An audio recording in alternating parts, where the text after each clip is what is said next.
Bismillahirrahmanirrahim. Dear students, welcome back to lecture number 28 of macroeconomic course. Chand minute के लिए पहले की तरह हम पिछले लेक्चर पे बात करेंगे कि what we have learned in the previous class. We recap those things and then we proceed for today's class. If you remember, we talked about an important topic of macroeconomics, that is the how banks create money supply and how individual demand for money. So we talked about money supply and money demand. We discussed that first part of the lecture we discussed that how Federal Bank can control the money supply in the economy. And there are three instruments of monetary policy that Fed or the central bank can use to control money supply in the country, in the economy. कौन कौन से तरीक़ेकार हैं जिसको इस्तेमाल करके central bank जो है इन case of Pakistan, उसको हम स्टेट बैंक कहेंगे, state bank of Pakistan money supply को कम या ज़्यादा कर सकते हैं। तीन तरीक़ेकार हैं, तीन मेथड्स हैं। One is the open market operations, second is the reserve requirement ratio and the third is the discount rate. Now, by using open market operations, state bank or the Fed bank can control the money supply in the economy by selling or purchasing bonds from the public. Now, if the government or the central bank wants to increase money supply, what will happen? They will buy bonds from the public, and then in this way money will go to the public, money multiplier में इजाफा हो जाएगा, monetary base में इजाफा हो जाएगा, and then this will increase the money supply in the country and the economy. And vice versa, if they want to control the money supply, what they can do that they will sell bonds to the public, and money supply, in this case money supply will comes to the bank, and monetary base में कमी वाक़ई हो जाएगी और central bank money supply को control या कम कर सकता है. Second is the required reserve ratio, the reserve requirement ratio. All banks are suppose to deposit certain percentage of the reserve with the central bank, with the federal bank, और in case of Pakistan with the state bank of Pakistan. तो सब banks पे ये लाजिम व मलजूम होता है कि अपने डिपॉजिट्स का कुछ हिस्सा स्टेट बैंक के पास रखवाएं as a reserve, right? So that is known as the reserve requirement ratio. So if the state bank of Pakistan or the central bank of any country wants to increase money supply, तो क्या करेंगे? They will reduce that reserve ratio ताकि state bank के पास पैसा कम है, ज़्यादा से ज़्यादा पैसा बैंकों के पास रहे और वो ज़्यादा से ज़्यादा लोगों को लोन एक्सटेंड कर सकें, and in this way they can create more money supply in the country and the economy, and vice versa. So reserve required ratio is an important parameter जिसकी हमने बात की. So this is the another important tool of monetary policy that can be used to control money supply in the country and the economy. Third जो important tool है monetary policy का, that is discount rate, right? This is the rate at which central bank extend loans to the commercial bank, to the other banks in the country, in the society, in the economy, right? So if the central bank want to control the money supply, want to reduce money supply, they will increase this discount rate ताकि loan कम लें banks और आगे further कम loan extend कर सकें, और इस तरह से मनी सप्लाई में कमी वाक़ई हो जाती है.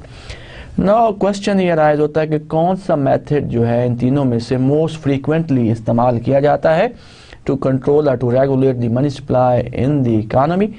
तो जैसा कि हमने देखा लास्ट टाइम लेक्चर में कंक्लूड किया कि ओपन मार्केट ऑपरेशन एक ऐसा मेथड है जिसको मोस्ट फ्रीक्वेंटली यूज़ किया जाता है by the central bank of a country to regulate money supply in the economy.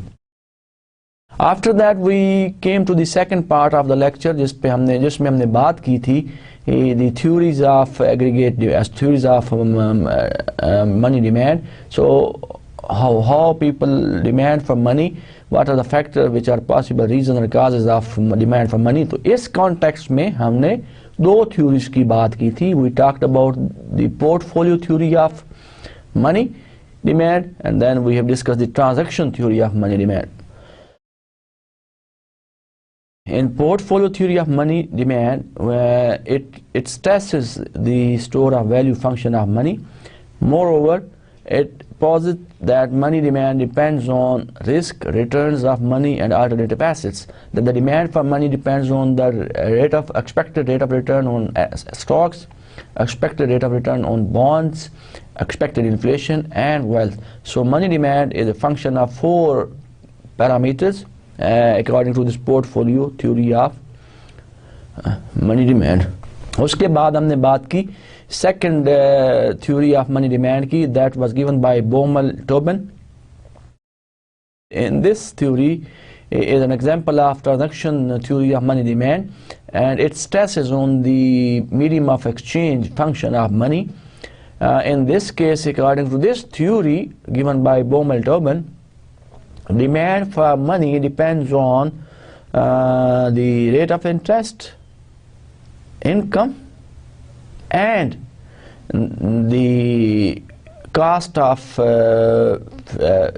trips to the bank to withdraw the money. I mean to say that money demand depends on I, which is the interest rate, income is Y, then F is the cost of traveling or trips to the bank to withdraw the money. So money demand depends positively on spending or on income, negatively on the rate of interest, and positively on the cost of converting non-monetary assets to money. So that is the money demand function given by Tobin. How this is different from the previous demand for money that we have discussed in earlier chapter, तो इस पे भी हमने बात की. Now यहाँ पे हम cost शामिल करें, the making frequent trips to the banks for drawing money. लेकिन जो previous money demand functions जिनकी हमने बात की थी उसमें हमने जिक्र किया था, we talked about the demand for money is a function of rate of interest and income only. तो students ये था पिछले lecture का review. आज will go to the today's lecture. आज जिस lecture पे हम बात कर रहे हैं, so we have almost done completed the whole book, and we have completed all the chapters and all concepts of macroeconomics, right? तो आज के lecture में हम बात करेंगे जो previous chapters हमने पढ़े हैं, जितने भी हमने concept पढ़े हैं उनको briefly हम overview करेंगे कि what we have learned in the previous lectures, which are almost 27. So what we have learned in the whole course. और आज के lecture के बाद 3-4 lecture जो हम करेंगे वो that would be about the we'll talk about the macroeconomic parameters of Pakistan economy. So we'll look into that, how macroeconomic variables play an important role in case of Pakistan economy. तो उसकी हम बात करेंगे. तो आज जो है हमने अभी तक जो कोर्स में जितने भी चैप्टर्स पढ़े, जितने भी कॉन्सेप्ट पढ़े, जितने भी वेरिएबल्स के बारे में बात की, तो उसको हम एक थॉरो रिव्यू कर लेंगे कि हमने इस कोर्स में क्या क्या सीखा. If you remember in the first chapter, first lecture, we talked about the science of macroeconomics. Now where we have defined macroeconomics, macroeconomics is the study of economic as a whole, right? So when we talk about economy as a whole, when we study economy as a whole, so then we can say that we are talking about macroeconomics, that includes growth in incomes, change in overall price level, change in unemployment rate. If we talk about the balance of payment, balance of trade, capital inflow, capital outflow की बात करें, poverty की बात करें, labor force की बात करें. So if we talk about all these concepts, we are talking about the macroeconomics. Now macroeconomist basically attempts to explain the economy and to devise policies to improve its performance. Now, what is the job of macroeconomist? Basically, what is their job? Their job is to explain the economy, the state of affairs of the economy, what is happening in the economy. By explaining economy, I mean they should tell to the government, so what is the level of employment, what is the level of unemployment, growth income हो रही है नहीं हो रही, poverty का क्या level है, trade किस सूरत हाल में जा रही है, पॉपुलेशन ग्रोथ कितनी हो रही है, right. So they analyse the economic situation of the country and accordingly design device policies which improve performance of the economy. इसके बाद हमने ये चीज़ भी सीखी इसमें कि इकोनॉमिस्ट इस मकसद के लिए कि जब वो एनालाइज करते हैं सिचुएशन को, इकोनॉमी को एनालाइज करते हैं, पॉलिसीज डिवाइज करते हैं टू इम्प्रूव इट्स परफॉर्मेंस, तो उस चीज़ के लिए economists use different model to economics different issues in the country in the economy. Now we talked about two models specifically, models with flexible prices and those models which use prices as a flexible tool instrument explain the economy in the long run. उसके बाद हमने बात की models with sticky prices, and these are those models that describe economy in the short run. So macroeconomic events and performance arises from many macroeconomic transactions. एक और चीज़ भी हमने देखी कि most of the macroeconomic events हैं या performance है that arise from the microeconomics transactions. So macroeconomics use many of the tools of microeconomics. तो जब कभी हम macroeconomics की बात करते हैं, macroeconomics को डिस्कस करते हैं, तो बहुत सारे जो टूल्स हैं microeconomics के वो यूज़ किए जाते हैं.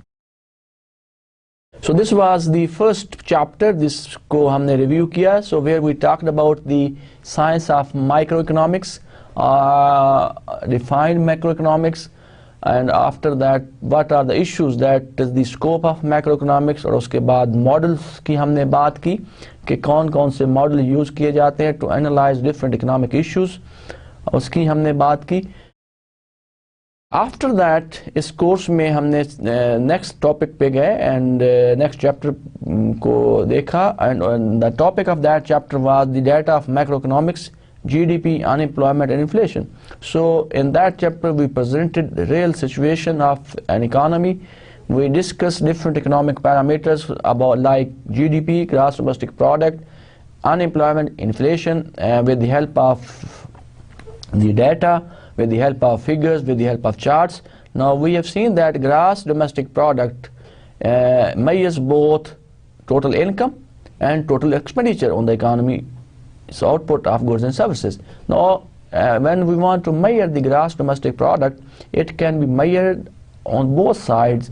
If you add up the total income of an economy, right, earned from goods and services, so that is also the GDP. And if you add up all the expenditure on the economy's output of goods and services, that also gives you the level of GDP in the country and the economy. So gross domestic product की जो definition हमने finally देखी थी is the market value of all goods and services, market value of all goods and services for a particular years, right? So if you calculate the market value of goods and services produced in a country during a specific time period, which is normally a year, so that gives us the gross domestic product. Now after that we have discussed nominal GDP values output at the current prices. So we talked about the nominal GDP and the real GDP. The difference between these two GDP is that in nominal GDP is based on the current prices, while real GDP based on the constant prices. Now changes in output affect both measures, right? But changes in prices only affect the nominal GDP, right? So changes in either quantity or price affects the both measures. However, changes in price only affect the nominal GDP. It does not affect the real GDP. तो इस पे भी हमने बात की. And then we said that gross domestic product GDP is the sum of consumption, investment, government purchases and net export. So we have derived the national income identity, and that was that gross domestic product Y is equal to C plus I plus G plus NX. C is the consumption, I is the investment, G is the government spending, and NX are the net export of a country. After that, we talked about the overall price level can be measured. So how inflation is measured, how we measure the overall price level in the society, इसकी भी हमने बात की in the country. And in that context, हमने दो measures की बात की. One was the consumer price index, that overall price level in the country and the economy can be measured by using CPI, consumer price index, and the second is the GDP deflator, which is the ratio of nominal GDP to the real GDP, right? So these are the two measures which basically are used normally to measure the overall price level in the economy and the society. उसके बाद हमने unemployment की बात की, which is another important parameter. Unemployment rate is the fraction of labor force that is not employed. When unemployment rises, growth rate of real GDP falls, right? So जब ज़्यादा लोग unemployed होते हैं, unemployment में इजाफा हो जाता है, तो naturally जो इसका जो effect है on the real GDP वो negative है. Real GDP will go down. उसके बाद हमने next chapter हमने शुरू किया था, discuss किया था, जिसमें हमने देखा we specifically talked about the national income, where it comes from and where it goes, how a country earned its national income, what are the factors that determines country national income, and how it consumes and where it goes. Now, as we said, as we discussed in that chapter, total output is determined by how much capital and labor the economy has, and number two, how much the level of technology. So output depends on three major factors, जिस पे हमने बात की कि किसी भी मुल्क में, किसी की इकोनॉमी में तीन जो हैं मेन इंपॉर्टेंट फैक्टर हैं जो कि आउटपुट को डिटरमिन करते हैं, and that are capital, labor and level of technology. And in that context we have written the Cobb-Douglas production function, and that was output is a function of capital, labor and the level of technology. Now competitive firms hire each labor until the points. Now question arises कि किस हद तक ये factors of production process में use किए जा सकते हैं in order to produce output, right? उसमें हमने ये देखा जो competitive firms हैं hire each factor until its marginal productivity is equal to its price. So for example, if we talk about the labor, so firm will continue to hire labor until its marginal productivity of labor is equal to its price, which is the wage rate, right? And similarly, the firm will continue to use capital in the production process until its marginal productivity, which is MPK, is equal to its price, which is the rental price of capital. Now if the production in this case production function has three kinds of returns जिसकी हमने बात की, constant return, increasing returns और decreasing return to scale.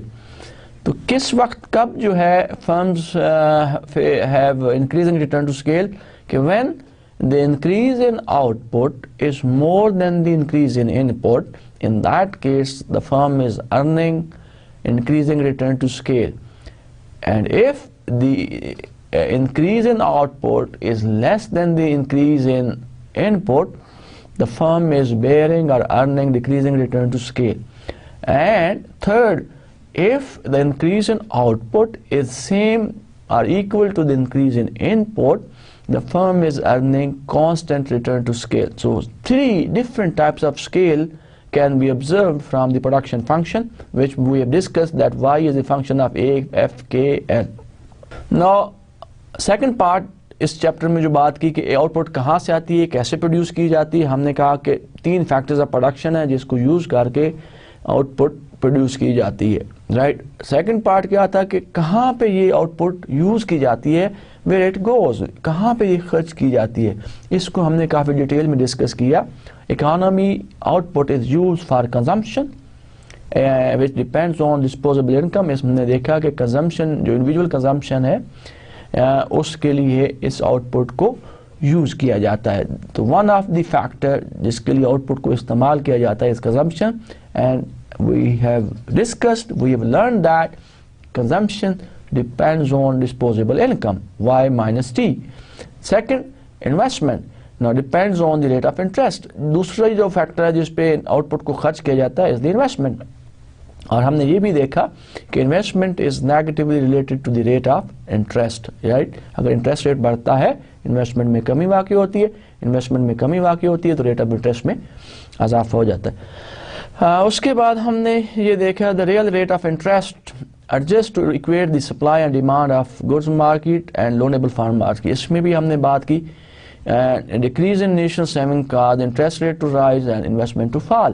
So we have also discussed that interest rate is the instrument, is the parameter that adjusts to equate the demand and supply in the goods market as well as the demand and supply in the loanable funds market. So जो output है is spent or used for consumption, investment. And the third factor is government spending.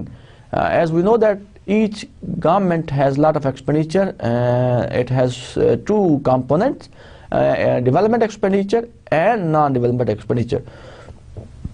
So the third component जिस पे output को खर्च किया जाता है, इस्तेमाल किया जाता है, is the government spending. उसके बाद after discussing about the national income के कहाँ से ये आती है, कैसे प्रोड्यूस की जाती है, कहाँ पे ये खर्च की जाती है, हमने बात की एक और important and very very crucial concept की which is in the scope of macroeconomics, that is economic growth. We have talked about economic growth, right? How we measure economic growth, what we mean by economic growth, right? How it play an important role in an economy, right? तो उसमें हमने different countries के economic growth को compare भी किया था, देखा भी था. This is an important chapter जिसकी जिसको हमने discuss किया, तो थोड़ा सा उसको revise करते हैं. Under economic growth you know is a very important parameter, crucial element. अगर how we measure economic growth, usually we measure economic growth by the growth rate of real GDP. If GDP growth rate is increasing, we can say that economy is growing, standard of living is improving, and there are positive things happening in the economy. But if it goes down, we can say that economy is going down. जब economy down हो रही होती है तो then of course economic activity भी कम होती है. According to Solow growth models in the long run countries, तो इस पर्सपेक्टिव में हमने एक इम्पॉर्टेंट सोलो मॉडल डिस्कस किया था which is one of the pioneer model given by Robert Solow. Solow is an economist who give the first model of economic growth, और उसके बाद जितने मॉडल प्रेजेंट करे गए they criticised Solow model and they presented, they have given their own point of view about economic growth of a country. Now, according to solo growth models, in the long run, country's standard of living depends on, number one, positively on the saving rate. If saving rate in the countries goes up, naturally investment will go up, output will go up, and लोगों का standard of living जो है वो बेहतर हो जाएगा. Second, it negatively depends on the population growth. Now, if a country's population growth is increasing, is going up, this affects negatively to the standard of living of a society. क्योंकि जब population growth ज़्यादा होगी तो लोगों को जो है जो इनकम है, पर कैपिटा इनकम है, वो कम हो जाएगी. जब पर कैपिटा इनकम कम होगी तो स्टैंडर्ड ऑफ लिविंग में भी कमी वाक़या हो जाएगी. आफ्टर दैट हमने ये डिस्कस किया इकोनॉमिक ग्रोथ के पर्सपेक्टिव में, an increase in the saving rate leads to higher output in the long run, faster growth temporarily but not faster steady growth. Now, what were the key results of solo model with technical progress? So we also introduced the technology component in the solo model. With the key results जो हमने discuss किए, जो हमने बात की उस chapter में about the technical progress, that it's the steady state growth rate of income per person depends solely on the exogenous rate of technical progress. जो स्टेडी स्टेट ग्रोथ रेट है पर कैपिटा इनकम में, solo ये कहता है कि that solely depends on the exogenous rate of technical progress, how technology is progressing, how technology is improving in the country. So the per capita steady state per capita growth rate जो है according to Solow model is solely depending on the exogenous rate of the technical progress. How much is the technology going on, how much is technology progressing, right? So in case of US, as we have seen in the chapter, has much less capital than the golden rule steady state. Now what are the ways, how, ये भी हमने discuss किया, what are the methods that can be used to increase saving in the economy, in the society. So ways to increase the saving rate: increase public savings. One, now how government can increase public saving? Of course by reducing government expenditure. अगर government अपने खर्चात कम कर देती है, expenditures को कम कर दी जाती है, तो पब्लिक सेविंग में इजाफा हो जाएगा. So that helps to rate increase the saving, overall savings in the economy. Number 2, tax incentive to the private saving, for private saving. Now government should provide tax incentive, taxes को कम करेंगे ताकि ज़्यादा से ज़्यादा लोग पैसा सेव कर सकें, पैसे बचा सकें. तो जब प्राइवेट सेविंग ज़्यादा होंगी तो ओवरऑल जो सेविंग रेट है नेशनल सेविंग इकोनॉमी में, उनमें भी इजाफा हो जाएगा. उसके बाद हमने इस ग्रोथ के चैप्टर में बात की प्रोडक्टिविटी स्लो डाउन की और न्यू इकोनॉमी की. We have seen that in early 1970s productivity growth fell down in the US and other countries also. In 1970s क्या था कि प्रोडक्टिविटी ओवरऑल कम हुई मुख्तलिफ ममालिक में, यूएस में भी कमी वाक़ हुई और भी बहुत से ममालिक में हमने देखा कि प्रोडक्टिविटी में कमी वाक़ हुई. मिड 90s में productivity growth again increased and probably, and we have seen that why in 90s the productivity increases, or there was a growth in the productivity in the economy, and that was because of the information technology, the advances in information technology, use of modern technology in the production process. उसकी वजह से 90s में जो है मुख्तलिफ ममालिक में growth rate में इजाफा हुआ. तो ये चीज़ भी हमने देखी. और in this context empirical studies have been conducted. Now they showed that Solow model explained balanced growth, conditional convergence also. Moreover, whenever there is cross-country variation in living standard due to the difference in capital accumulation and in production efficiency. So he also explained that there are variations in the standard of living in different countries, and those differences in standard of living are because of the difference in capital accumulation and in the production efficiency, right? So because in each country capital की जो सूरत हाल है वो different होती है, production efficiency different होती है. तो उन डिफरेंसेस की वजह से सोलो ने ये कहा कि मुख्तलिफ ममालिक में इकोनॉमीज में जो स्टैंडर्ड ऑफ लिविंग है वो भी डिफरेंट होता है. एंड फाइनली जो ग्रोथ में हमने बात की, we talked about the endogenous growth theory models. Now those model examine the determinants of the rate of technical progress which Solow take as a given. तो डिफरेंस क्या है जो इंडोजिनस ग्रोथ थ्योरी और Solow model में? Solow ने ये कहा था कि they take are consider technology as given as exogenous variable, but endogenous growth theory model examine that the rate of technical progress is basically endogenous variable, right? So whenever there is change in the level of technology, it will affect the level of output or economic growth in the country, in the society. Moreover, an endogenous growth theory explains the decision that determines the creation of knowledge through R&D. They also considered the role of research and development, or the role of knowledge in economic growth. Right? They said that according to the endogenous growth theory, research and development plays an important role in the growth of an economy. So this was all about जो कि हमने growth के बारे में पढ़ा. तो specifically जिस पे हमने स्ट्रेस किया था ग्रोथ के चैप्टर में, हमने we have talked about in detail about the Solow model of economic growth. उसके बाद हमने बात की थी, हमने चैप्टर पढ़ा था अनएम्प्लॉयमेंट के बारे में। We have explain the unemployment in detail. So first of all जो हमने बात की थी, we talked about the natural rate of unemployment. Now how we define the natural, that is the rate of unemployment which always prevails in the economy, which always remain in the economy, right? So this is a rate that always remains there in the economy. So under this we have studied that the long run average steady state rate of unemployment, it depends on, and this natural rate of unemployment depends on job suppression and job finding, right? So it depends on S, it depends on F. S is for the job separation and F is for job finding. Now if S is equal to F, कि जितने लोग unemployed होते हैं उतने लोगों को नौकरी मिल जाती है, तो क्या होता है, natural rate of unemployment constant रहता है। But separation, if separation is greater than job finding, तो naturally जो actual unemployment rate है वो natural से ज़्यादा हो जाता है।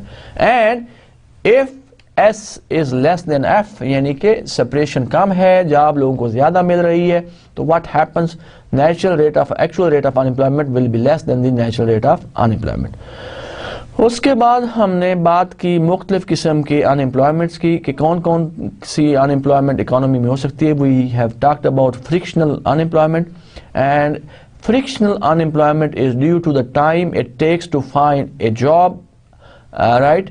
So if when people are searching jobs, workers are searching job and they remain unemployment during that time period till they get employment, so that kind of unemployment is known as the frictional unemployment, and it may be increased। और एक हमने factor बात की, अगर unemployment insurance किसी मुल्क में provide की जा रही है तो ये जो टाइम, जॉब सर्च का जो टाइम है इसमें इजाफा हो जाता है, राइट? क्योंकि उनके पास एक जो मिनिमम लेवल ऑफ इनकम है वो उनको मिल रहा है थ्रू अनएम्प्लॉयमेंट इंश्योरेंस, तो वो कोशिश करते हैं कि टाइम बेशक ज़्यादा ले लें लेकिन जॉब ऐसी तलाश करें, रोज़गार ऐसा तलाश करें जो उनकी क्वालिफिकेशन, जो उनके स्किल के मुताबिक हो, right? So unemployment insurance basically is help to increase the level of frictional unemployment because it increases the job search time, and we said that frictional unemployment is due to the time it takes to the worker to find a job, to match workers with jobs according to their qualification, according to their skills। उसके बाद हमने बात की, we talked about the structural unemployment। Now structural unemployment is basically results from the wage rigidity, that we said that wages are rigid downward, right? So the real wage remains above than the equilibrium real wage rate, but actually the real wage always is above than the equilibrium wage rate, right? So what happens then, if the actual wage is above than the equilibrium wage rate, so there remains certain unemployment level in the economy that is known as the structural unemployment। Now and why wages are rigid downward, उसकी भी हमने बात की कि why wages are sticky, they are rigid downward, नीचे नहीं आ सकती, उनके क्या factors हैं, क्या वजूहात हैं। It is because of the minimum wage laws. There are minimum wage laws in different countries that governments fixed a minimum wage for a workers, for a laborer, so उससे wage में कमी वाक़या नहीं हो सकती। उसके बाद हमने बात की unions की। There are unions in different economies, different countries, different societies. So unions put pressure on the management to keep wages above than the equilibrium wage rate. And efficiency wage concept, right? Wages remain higher than the equilibrium wage rate due to efficiency wage concepts. Management provide higher wages than the equilibrium wage rate to make their workers motivated, make them efficient, so that if they're efficient, they're motivated, they work hard, they produce more, productivity will go up, right? So this is another cause of the structural unemployment। उसके बाद हमने बात की we have talked about इस chapter में about the duration of the unemployment. Most of the spell of the unemployment are for short term, right? But most week of unemployment are attributable to small number of long term unemployed persons. लेकिन most of the time most of the weeks of unemployment are basically associated, attributable to a small number of long term. उसमें बहुत थोड़ा number होता है जो कि लोग long term के लिए अनएम्प्लॉयड रहते हैं. वो मैक्सिमम जो टाइम पीरियड अनएम्प्लॉयमेंट का है वो शॉर्ट टर्म है, थोड़े ऐसे के लिए, और उसके बाद लोगों को नौकरियां मिल जाती हैं. उसके बाद हमने एक इम्पॉर्टेंट चैप्टर पढ़ा और important parameter of macro economics को डिस्कस किया. And we talked about money and inflation, और जिसमें हमने डिटरमिन किया कि how these two variables are related with each other. इसमें सबसे पहले हमने मनी की बात की, डिफाइन किया मनी को. We said that money is the stock of assets used for transactions. तो जितने एसेट्स किसी मुल्क में, किसी इकानमी में अवेलेबल होते हैं और उसको यूज़ किया जाता है ट्रांजैक्शंस के लिए, तो उसको हम मनी का नाम देते हैं, मनी कहा जाता है. ना उसके बाद हमने मनी के फंक्शंस की बात की, that money serve as a medium of exchange, as a store of value, as a unit of account. तो 3 इंपॉर्टेंट फंक्शन हैं जो कि मनी प्ले कर सकती है. उसके बाद हमने टाइप्स ऑफ मनी की बात की थी. We talked about that there are 2 types of money, commodity money and which has no intrinsic value, and then we talked about the fiat value which has some intrinsic value like gold, and commodity money like paper money.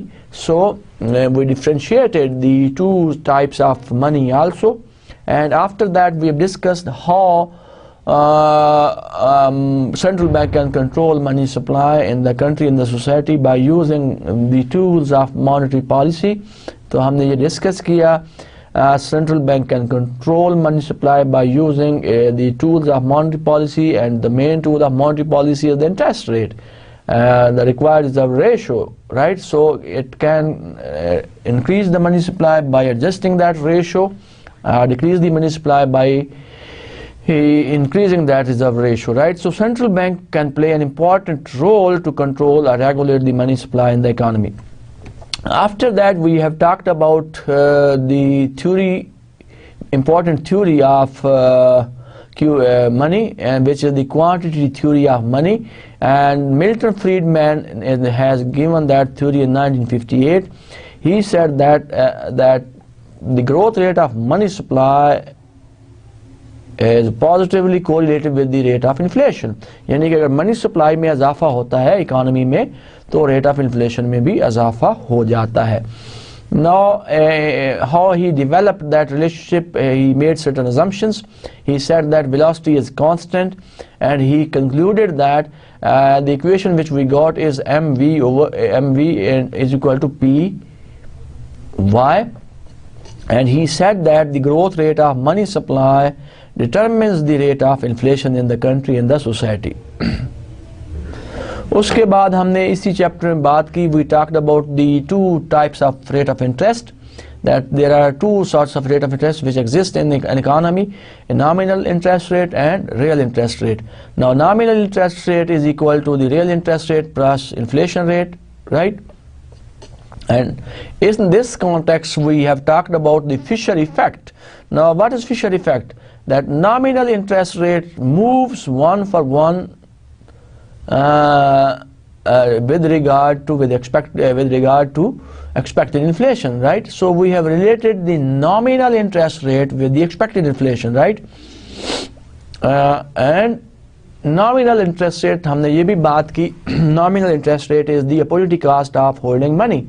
So if people hold or demand for money, if a transaction for different purposes, so they are sacrificing the interest rate, which is the nominal interest rate. And normally the opportunity cost of holding money is known as the nominal interest rate. उसके बाद हमने इस chapter में बात की थी, we talked about the demand for money.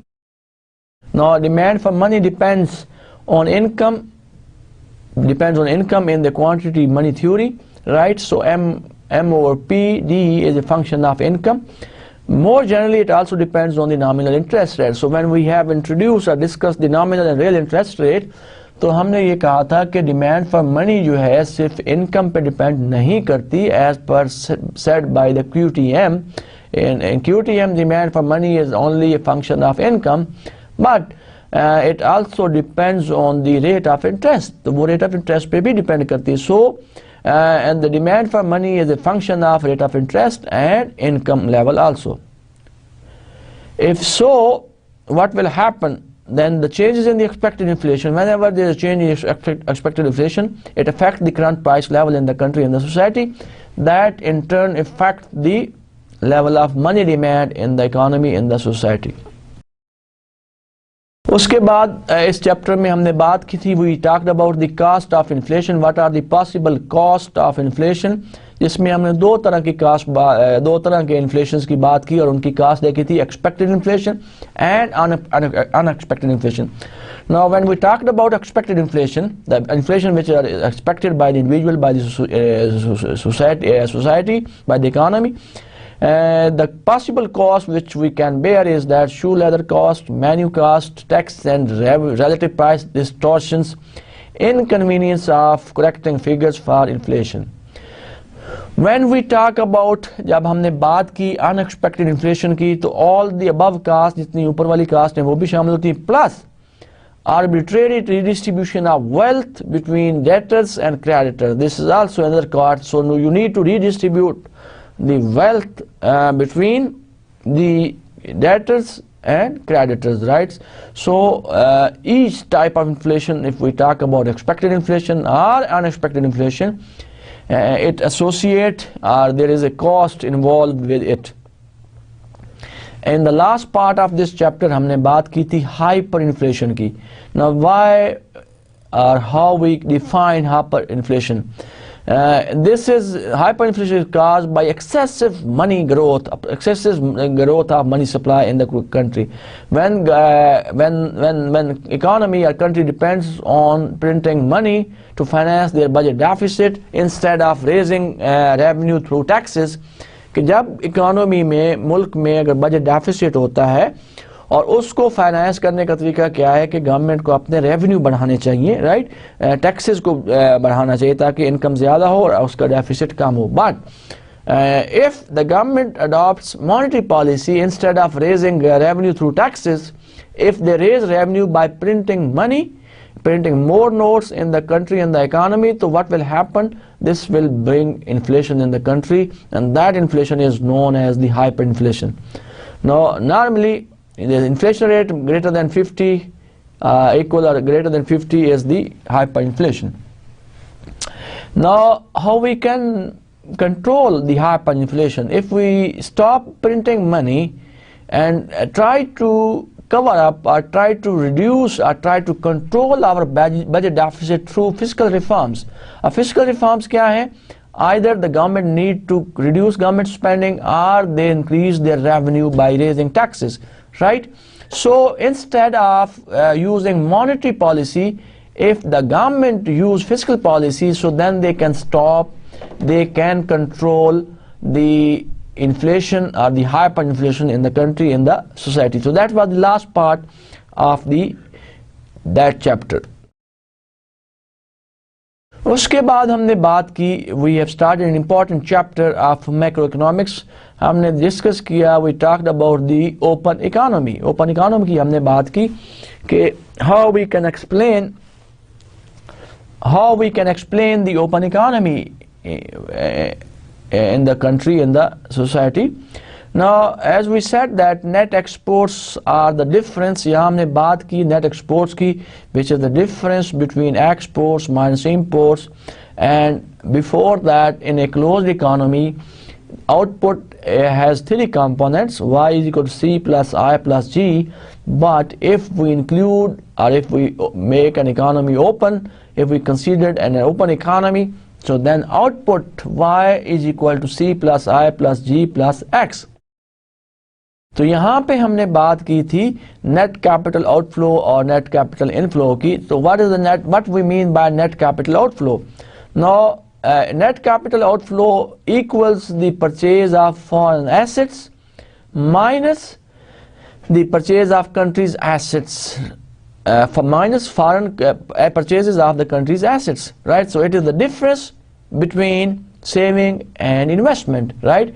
So net capital outflow is equal to saving minus investment.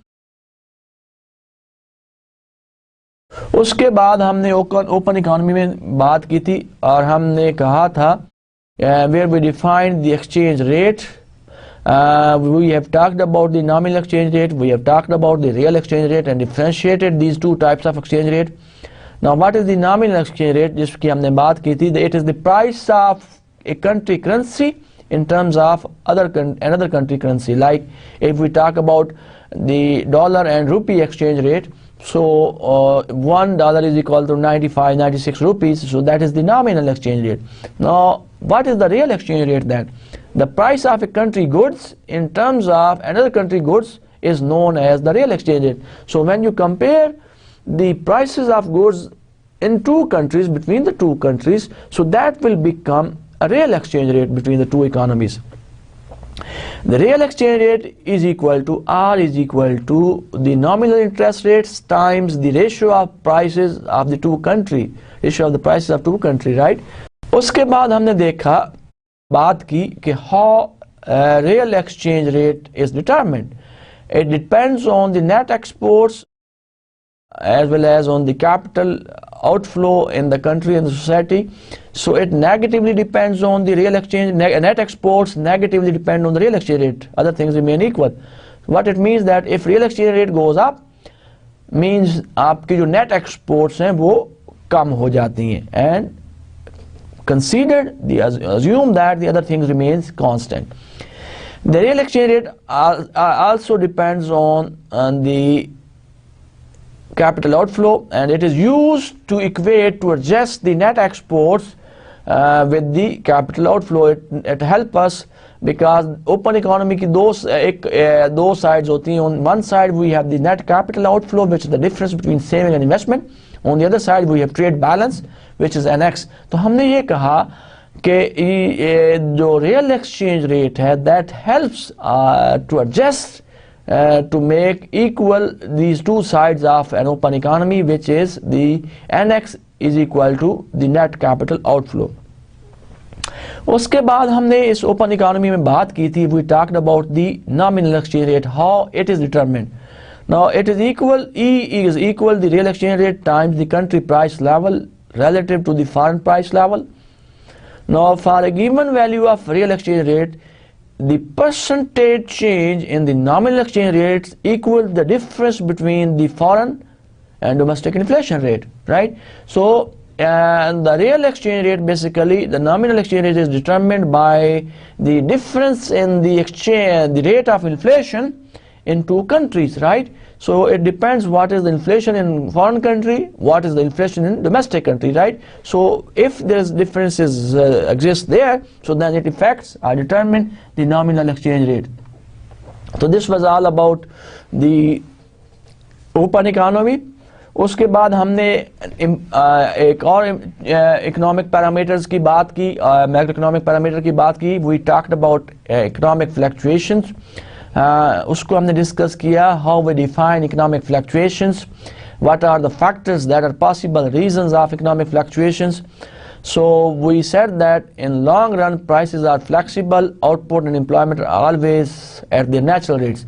So if we talked about the long run time period, so in that case we said that in long run all prices are flexible, adjustable, so output and employment remains at their natural rates. And this is according to the classical theory. What classical economists said, that in the long run all prices are flexible, and this flexibility of prices helps to keep the level of output and employment at their natural rates. Now उसके बाद हमने short run की बात की. In case of short run, prices are sticky, are constant, or they are at the predetermined level. So when prices are sticky, then shocks can push output and employment away from their natural rates. So when we talk about the short-term time period, and in that time period we said that in the short-term time period we said that the prices are sticky, prices are constant.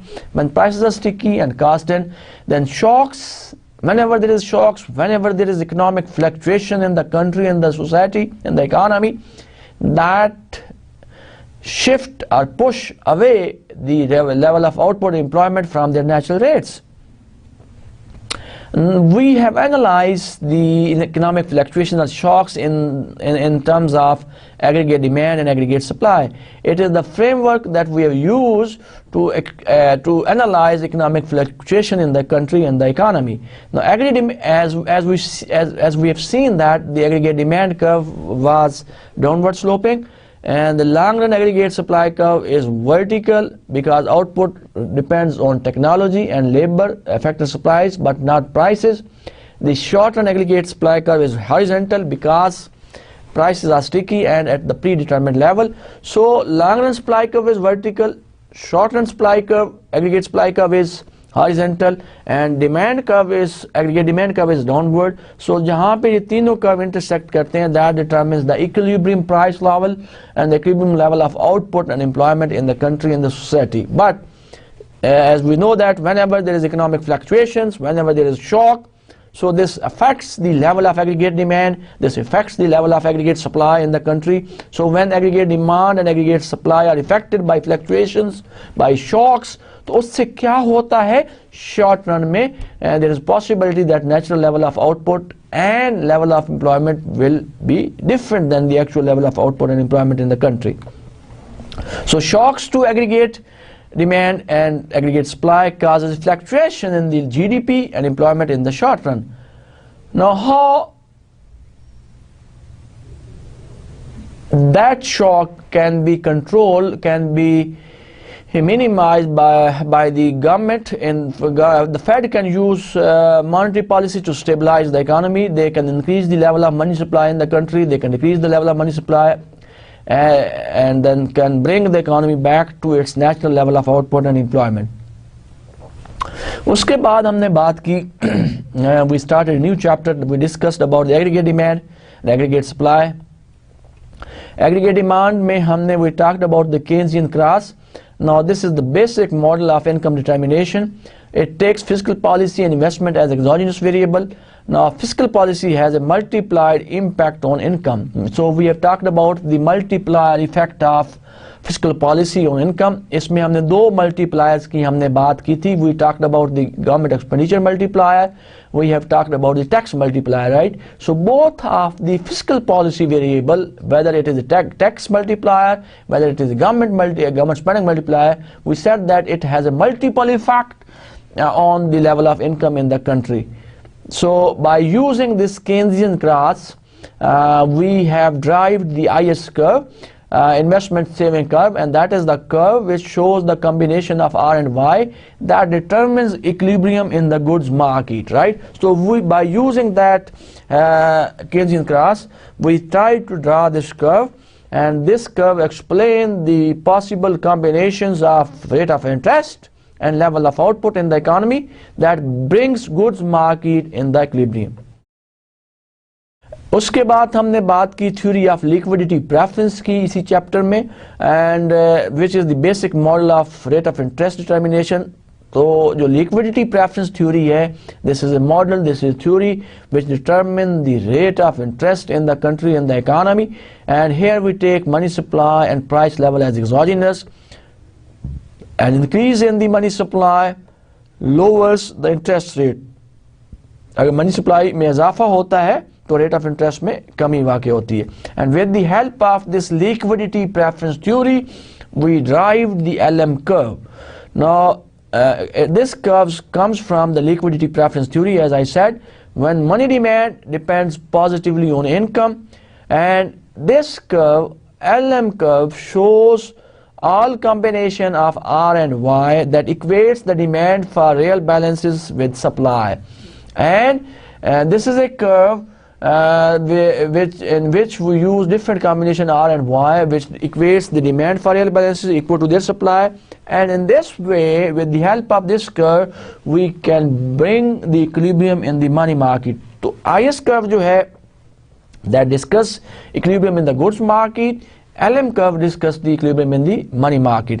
Now after that we brought these curves together in the same diagram and try to determine how we can determine simultaneous equilibrium in the goods market and money market. So intersection of IS and LM curve shows the unique combination of R and Y that satisfy equilibrium in both markets, that is goods and money market.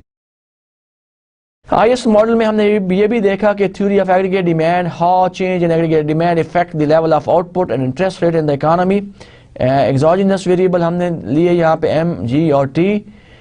P exogenous in the short run, Y in the long run. Endogenous R, so Y endogenous in the short run, P in the long run. So IS curve describe equilibrium in the goods market and LM curve describe equilibrium in the money market. Now whenever there is a change in the aggregate demand curve, of course this will affect the equilibrium. So whenever there is negative slope, negative shock, negative aggregate demand shock, तो what will happen, prices में इजाफा होगा, demand for real balances कम हो जाएंगे, rate of interest बढ़ेगा और investment में कमी, आउटपुट में आल्सो कमी वाकई. So expansionary fiscal policy shift IS curve raises income and shift aggregate demand curve to the right. Now expansionary monetary policy shift the LM curve to the right, raises income and shift the aggregate demand curve to the right. So IS or LM shocks दोनों जो हैं, whenever there is a shock in IS or LM due to change in money supply, due to change in fiscal policy variables, so that that shift the aggregate demand curve and that is known the aggregate demand shock. उसके बाद हमने बात की aggregate supply की, हमने बात की उसको हमने डिस्कस किया. In this regard we have discussed three models.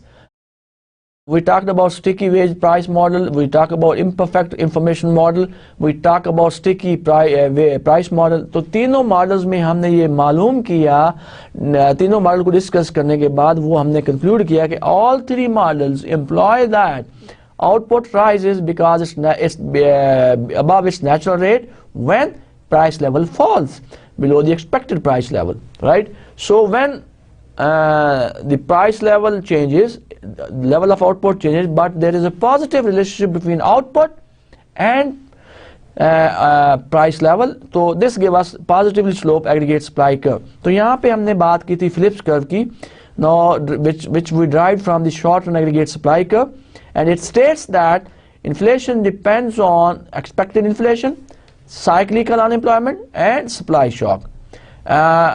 Policy makers presents with a short-run trade-off between inflation and unemployment.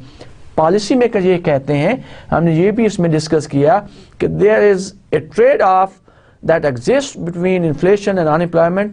कि अगर इन्फ्लेशन में इजाफा होता है, इन्फ्लेशन रेट बढ़ता है तो अनएम्प्लॉयमेंट में कमी वाक़ई होती है, इन्फ्लेशन में कमी वाक़ई होती है तो अनएम्प्लॉयमेंट में इजाफा होता है. तो there is a trade-off that exists, और इस ट्रेड ऑफ की कॉन्टेक्स्ट में हमने फिलिप्स कर्व ड्रा किया, which is the negatively sloped Phillips curve. How people form expectation, तो यहाँ पे हमने expectation की बात की. We have talked about two types of expectations, adaptive expectation and rational expectation. Adaptive expectation क्या है? That based on recently observed inflation and then predict inflation. Rational expectation that people expect or forecast based on all available information, right? उसके बाद हमने we talked about the natural rate hypothesis and high stresses. A natural rate of hypothesis state that the changes in aggregate demand can only affect output employment in the short run. Long run में अपने natural rate पे आ जाते हैं. According to that, states aggregate demand can have a permanent effect on output and employment. तो high stresses क्या कहते हैं? According to that, according to high stresses क्या है? That is the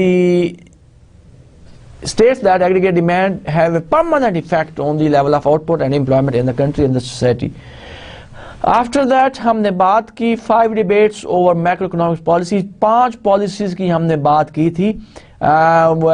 we talked about the monetary and fiscal policy, whether the government uses monetary and fiscal policy to stabilize the economy or not. उसके बारे में हमने points की बात की. उसके बाद हमने ये बात की कि whether the monetary policy should be used by discretion or by rule, उसकी हमने बात की. उसमें हमने आर्गूमेंट्स की बात की. कुछ लोग उसके हक में बोलते हैं, कुछ उसके अगेंस्ट बोलते हैं. उसके बाद हमने बात की कि should country aim for zero inflation or not. तो we talked about, we have discussed some points in favor of that policy and some against that. और एक और जो डिबेट मैक्रो इकोनॉमिक्स के दरमियान रहती है, that is about whether the government should reduce budget deficit and government debt or not. So we talked about that particular concept and we said that, we conclude that the debate on this issue is also continued between the group of economists. And finally we talked about should the tax system should be reformed or not. So this is another debate, this is another area of debate over macroeconomics, जिस पे macro economist discuss करते रहते हैं कि taxes को reform करना चाहिए या नहीं करना चाहिए. तो we discussed the points in favour of this policy and against this policy. After that, we have discussed an important chapter. We discussed the advances in business cycle theory, where we discussed 2 theories. We discussed the real business cycle theory that assumes perfect flexibility of wages and prices and show how fluctuation arises in response to productivity shocks. It also talks about the fluctuations are optimal given to these shocks, right? So according to RBC, real business cycle theory, the fluctuations basically are in the economy are because of the optimal shocks, is the optimal result of the shocks in the economy. Now the point of controversy in RBC theory is that is the intertemporal substitution of labor, the importance of technology shock, neutrality of money, and the flexibility of prices and wages. So these are the 4 points which are controversial, which are under debate between the economist and the real business cycle theory जिन्होंने दी थी उनके दरमियान और दूसरे economist जो इसको criticise करते हैं. After that we talked about the new Keynesian economics, and now what this new Keynesian economics says about that. New Keynesian economics accept the traditional model of aggregate demand and supply. They talked about the traditional model of aggregate demand and supply. They attempt to explain the stickiness of wages and prices with microeconomic analysis including manu cost, coordination failures, and staggering of wages and prices. उसके बाद हमने एक important chapter की बात की, important concept हमने देखा macro economics में, कंजम्पशन. कहा यह जाता है consumption normally comes under the scope of micro economics, but as we have discussed in this course, हमने पढ़ा, हमने सीखा consumption is an important macro economic variable as well. इसमें हमने we talked about different theories of consumption function. First we talked about Keynes consumption function. Keynes ये कहता है, Keynes believe that MPC is between 0 and 1, APC fall as income rises, current income is the determinant of current consumption. और बहुत सारी empirical studies भी हुई उस दौर में जिन्होंने support किया Keynes conjectures को, Keynes के hypothesis को. उसके बाद फिशर ने एक अपना मॉडल दिया about consumption function and he give the theory of intertemporal choice. He said that consumer chooses current and future consumption to maximise lifetime satisfaction subject to an intertemporal budget constraint. So according to him, Fisher, he said that consumption depends on the lifetime income, not on the current income. Keynes ने ये कहा था, Keynes ने जो consumption function दिया था, Keynes ये कहता है consumption depends on current income only. But Fisher says that consumption depends on the lifetime income, and people, individuals, households smooth their consumption by borrowing and saving.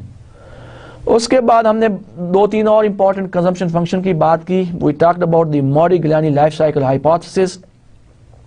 And he said that income varies systematically over times. Consumers use their borrowings and savings borrowings and savings to smooth their consumptions. According to him, consumption depend on the income as well as on wealth. Friedman, उसके बाद हमने we talked about Friedman permanent hypothesis. उसने ये कहा, according to him, he concluded that consumption depends positively on the permanent income, right? And lastly, we talked about the random walk hypothesis, RWH, given by Hall. He said that he combined PIHS,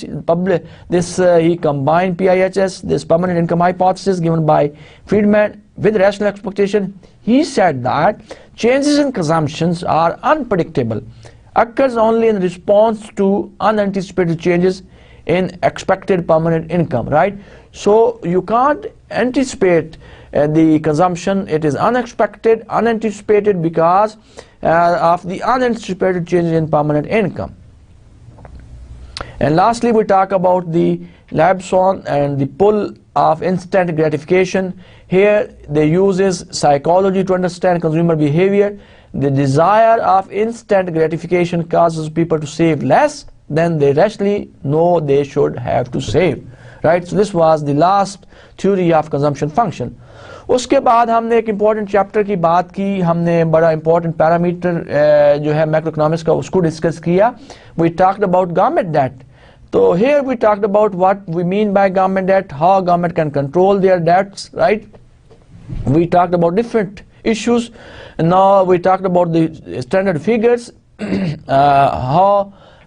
talked about the problems in the deficit, what are the problems, what are the issues which we need to consider, which are basically in the problem of measurement of budget deficit. We said that in deficit, when we measure deficit, it is not corrected for inflation, it do not account for change in government assets, it omit liabilities, it do not account for effects of business cycles also, right?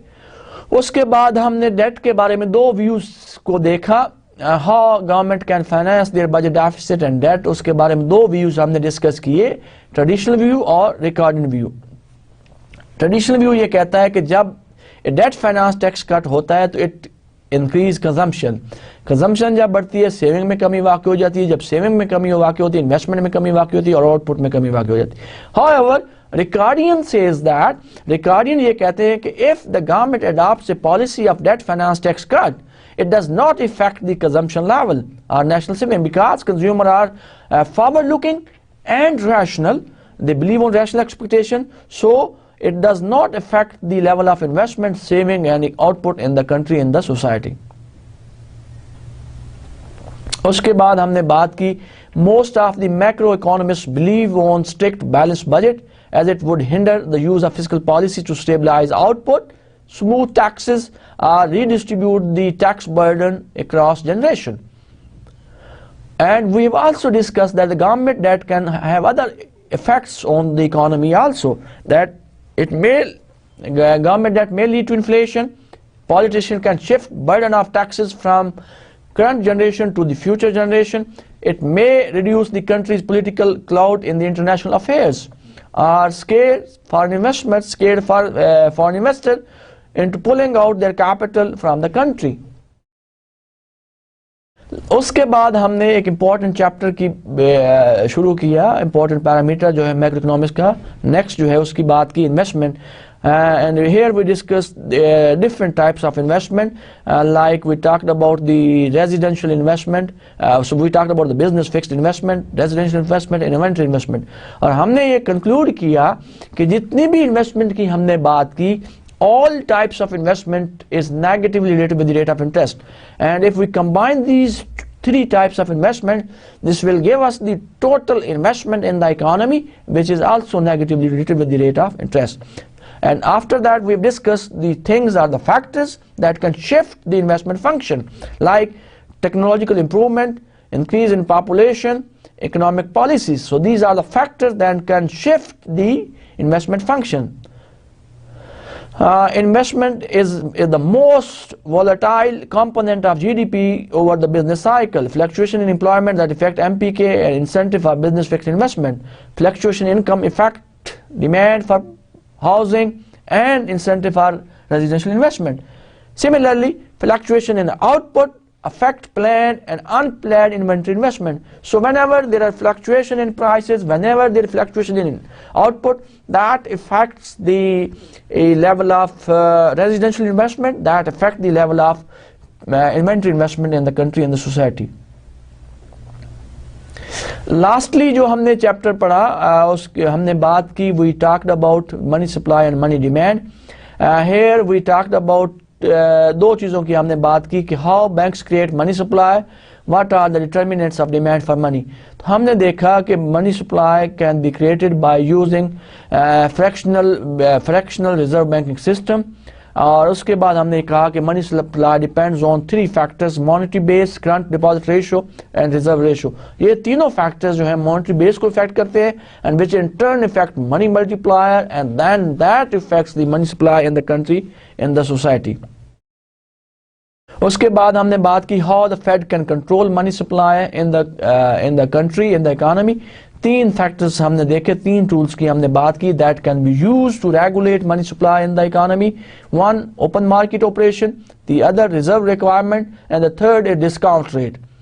And after that we have discussed the theories of money demand. We discussed two theories of money demand, portfolio theories of money demand, and which basically stress upon this money function as a store of value, and money demand is a function of expected returns on assets, stocks, expected inflation and wealth.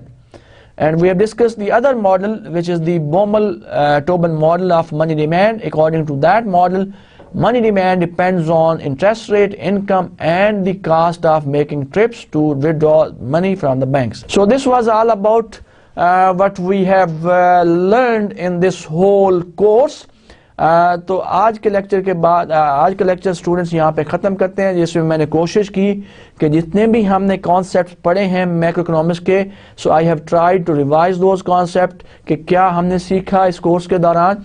तो जो next lecture पे हम बात करेंगे, will start the open economy, we'll talk about the Pakistan economy. We'll discuss all these economic parameters, how these are performing, what is the state of affair of these economic parameters, macroeconomic parameters, if we look at the Pakistan economy. तो बाकी के चार जो lecture हैं will discuss these economic parameters, macroeconomic variable in the context of Pakistan economy. So today I stop my lecture here today. Thank you so much for listening and giving me patience hearing. Till next time we meet, God bless you. Allah Hafiz.